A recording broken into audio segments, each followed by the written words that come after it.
В эфире новости, в студии Петр Васильев. Здравствуйте, вот основные темы этого выпуска. Поиски пропавших в Оленёкском районе людей осложняются погодными условиями. На месте происшествия работают 8 человек, задействовано 7 снегоходов. Началось обустройство ледовой переправы Хатас-Павловск. В ближайшее время установят дорожные знаки на подходах, а также начнут трассировку автоземника. Египет, Иран, Азербайджан. Бойцы оспорят Кубок Илдархана и звание чемпиона ИГЛФС в Якутске.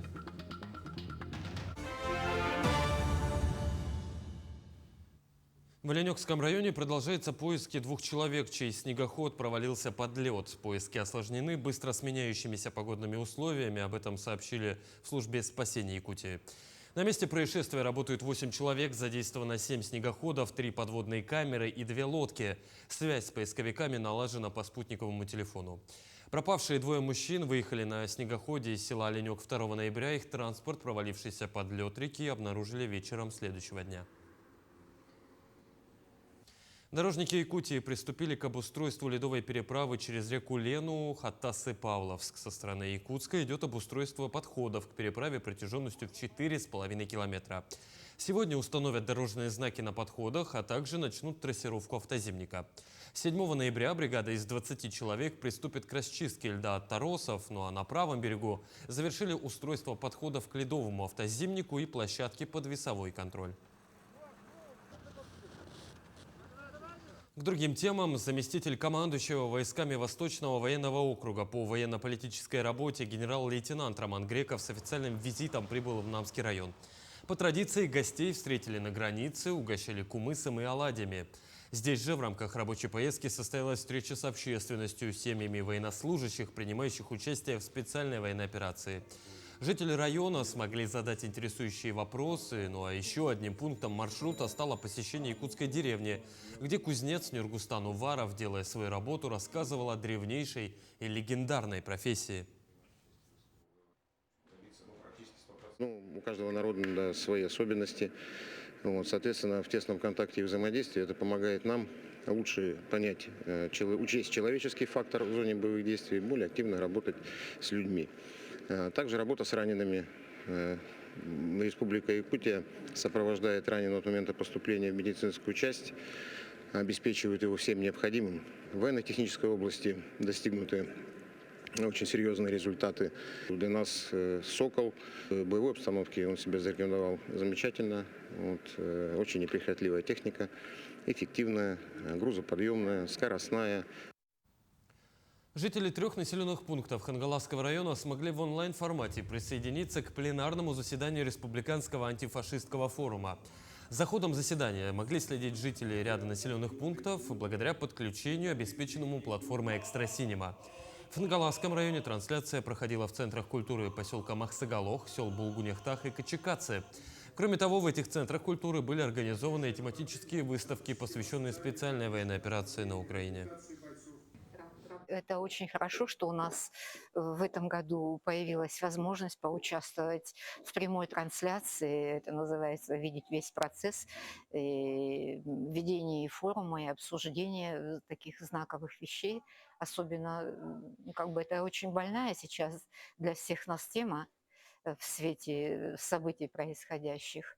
И, конечно, думаю, равнодушных у нас никого нет и не останутся. Ученик Тулагинской средней школы, участник проекта «Саха-волонтеры. Дети» Артем Ларионов во время осенних каникул доставил из Якутска в Москву письма и детские раскраски. Передал их Саха-волонтерам, купил сладости к чаю раненым бойцам, встретился с земляками из Якутии в военном госпитале в Химках и в санатории Бесчегда. С начала специальной военной операции Артем по собственной инициативе готовит выпечку и отправляет раненым в госпиталь в Хабаровске. В сентябре этого года старшеклассник совместно с детским издательством «Кескилл» запустил акцию в поддержку участников специальной военной операции. Посетил Бесчегда, санаторий.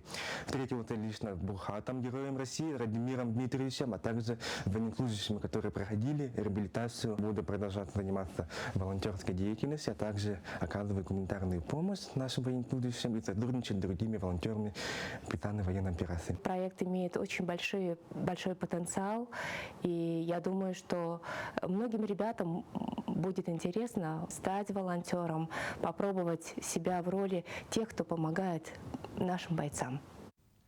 В Хандыге с начала года ветераны, участники Центра общения старшего поколения «Надежда» отправили на специальную военную операцию 15 маскировочных сетей.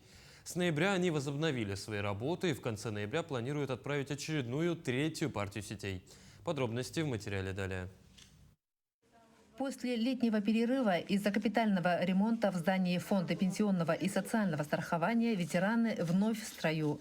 Небольшое временное помещение выделено в здании гранильного завода, куда теперь каждый день спешат пенсионеры. На сегодня уже работает 8 бабушек. Мы хотим, чтобы навязать побольше сетей, чтобы тепло наших рук дошло до воинов, поддержало их и ускорило победу. Комнатушка небольшая, тесная. Когда людей много, сложно даже развернуться. Зато теперь появилось место для встречи и работы, радуются ветераны. Многим активисткам за 70-80 лет. Пенсионерке Маргарите Власовой 86 лет и плетет сети с удовольствием. Для нее это не только радость, но и возможность делать доброе дело. Я присоединилась к ветеранам плести сети еще весной. Мне уже 86 лет. Но я не могу сидеть дома. Я очень хочу помочь нашим воинам, которые сейчас находятся в СВО. У каждой своя история, свое решение. Но главное, плетение сетей для ветеранов – это возможность почувствовать себя нужными. За 1,5 недели пенсионеры изготовили одну маскировочную сеть размером 9×3, а всего за время работы послали на СВО 15 маскировочных сетей. Третью партию пожилые люди готовят к отправке в конце ноября. Мария Винокурова, Хандыга, Тампонский район. В Государственной Думе идет обсуждение законопроекта о муниципальной реформе, в котором в том числе говорится об упразднении двухуровневой системы местного самоуправления. Федот Тумусов, депутат Государственной Думы, в комментарии нашему телеканалу рассказал о том, что данный законопроект появился после принятия новой Конституции, в которой существует понятие публичной власти. В настоящее время в Якутии идет активное обсуждение определения одноуровневой системы самоуправления, будет оно у районов или же у наследников. Федот Семенович рассказал нам о том, какие будут последствия для жителей маленьких населенных пунктов. То, что будет одноуровневое, тут, наверное, сомнений нету, поскольку это все равно продавится. А вот нам для того, чтобы спасти наши сельские поселения, чтобы там люди жили, работали и развивались, надо принять такое мудрое решение, но это надо обсуждать, и это надо принимать на уровне республики, на уровне Ильтюмена специальный закон, по которому мы сохраним наши традиции, наше расселение, чтобы территориальное развитие нашей республики обязательно было гарантировано. В Якутске в эту субботу состоится международный турнир по смешанным единоборствам на Кубок Илдархана. В октагоне спорткомплекса «Триумф» состоятся 14 поединков между бойцами из России, Ирана, Египта, Туркменистана, Узбекистана и Афганистана. Среди участников и 10 якутян, 2 из которых выступят в основном карде турнира.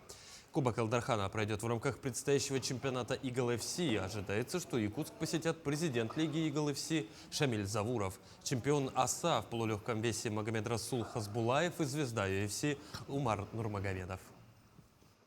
Получается, Григорий Барашков,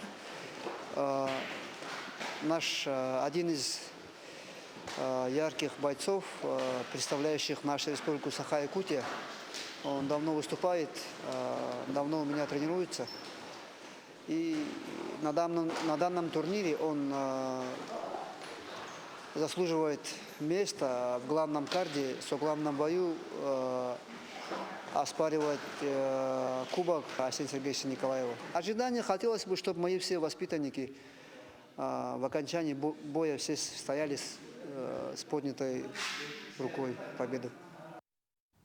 Любители горного туризма уже хорошо знают летние и осенние маршруты в горах, окружающих Уснеру. Зимой туристов мало, то ли нет должной подготовки, то ли морозы пугают. Большой энтузиаст горных восхождений Евгений Кривошапкин в эти выходные опробировал новый маршрут зимнего однодневного похода, в который отправилась его группа в составе из 5 человек. В день похода было минус 25 градусов. Мы побывали на пик вертолет высотой 1710 метров в 25 километрах от поселка Уснера. Это как раз те места, где Михаил Лукачевский снимал фильм «Вертолет». До перевала Нелькан мы доехали на машине, а потом поднялись на вершину. Время подъема заняло 3 часа, а спуск 4 часа. Считаю, что маршрут однодневного похода доступен для среднеподготовленного туриста. Планируем пройти его при более низких температурах. Детский сад Улан-Хоке-Скиле является единственным победителем грантового конкурса проектов по экологическому просвещению и воспитанию детей и кошак в горном районе. О нем подробнее в материале наших коллег. В рамках проекта организован экологический кружок «Юный метеоролог», ориентированный на исследования по наблюдению явления погоды с детьми, проведение экологических мероприятий. Приняли в конкурсе не случайно, так как на участке нашего сада оборудована метеостанция Телчан, которая сделана и оборудована работниками нашего учреждения для изучения погоды. В течение учебного года все воспитанники нашего детского сада принимали активное участие в различных экологических мероприятиях. На средства грантового конкурса закуплены метеорологические приборы и оборудование для применения на практике и ознакомления с профессией метеоролога. Также разработана и подготовлена к выпуску рабочая тетрадь наблюдения за погодой, презентация которой состоялась 31 октября с привлечением всех партнеров и педагогов детских дошкольных учреждений Горного Улуса. Создан для систематического наблюдения сезонных изменений природы. Календарь природы – это графическая модель, которая показывает изменения в природе. В процессе работы 15 детей подготовительной группы кружка «Юный метеоролог» приобрели навыки пользования приборами метеостанции, углубили представление о погоде, ее приметах, узнали о профессии метеоролога. Таким образом мы можем определить, как одеться при температуре и как защитить огород от заморозков. У детей появился интерес к изучению погоды, формировались навыки исследовательской деятельности, активизировалась познавательная активность, самостоятельность, творчество. Россия Насивцева, Иван Слепцов, Горный Улус. К этому часу это все новости. До встречи в дальнейших эфирах.